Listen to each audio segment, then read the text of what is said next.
Today we're going to do a short one on an unreleased game from 1999 that I've always liked called Nuxelia. If you haven't seen it before, take a look. It's got really beautiful graphics, great parallax scrolling.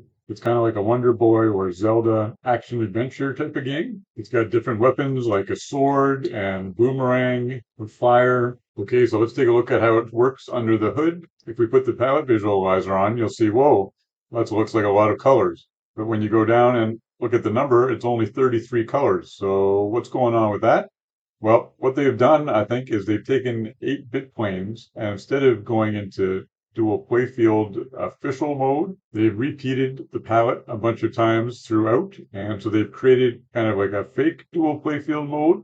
And if you look at bit planes 0, 2, 4, and 6, you get the front.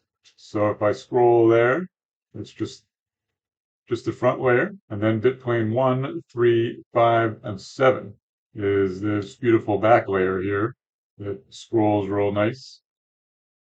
I'm not sure why they've done it this way instead of going traditional dual playfield, because it would be the same amount of colors, 16 in each playfield. I don't think it was to keep all the sprites because there is no sprites being used, except in this level at least.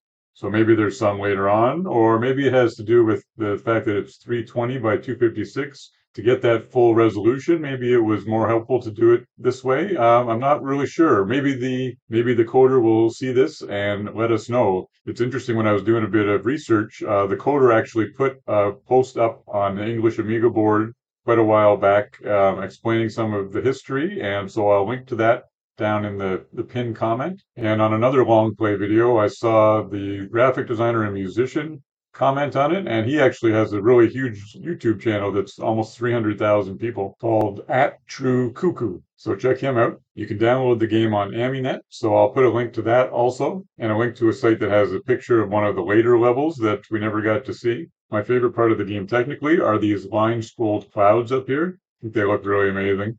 So how's that done? If you go to the copper visualizer, you can see over here the yellow that it's the bit plane playfield horizontal scroll values that are being changed all down this part, so corresponding with the clouds. And over here, the purple are the bit plane pointers that are being changed down the screen right to there. So that's how they get this nice effect.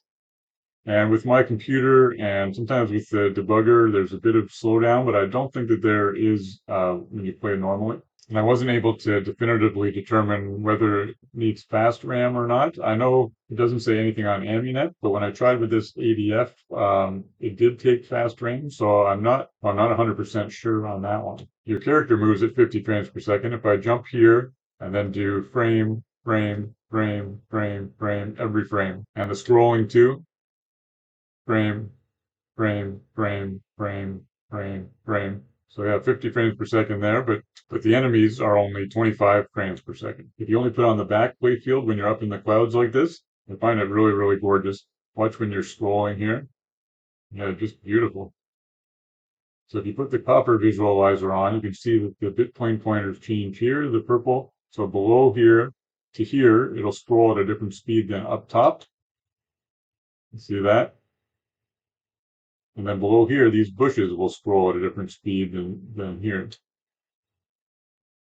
So with the blitter visualizer, you can see that the enemies and your character are being blit.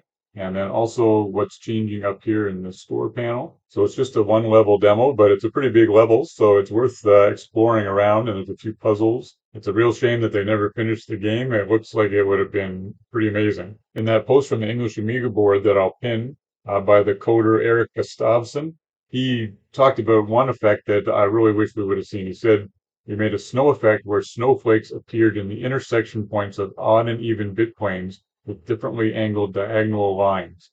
Many hundreds of cozy looking snowflakes at 0 CPU cost." So I'd love to see that. He also said in that post that a few times he's looked at making a modern version of the game. Wouldn't it be nice if with this Amiga Renaissance, he came back and finished it for the Amiga, and then they could release it, on Steam and everything, but be Amiga oriented? That would be amazing. So we can dream. So I hope you liked this video. As always, thanks for watching. Till next time, take care.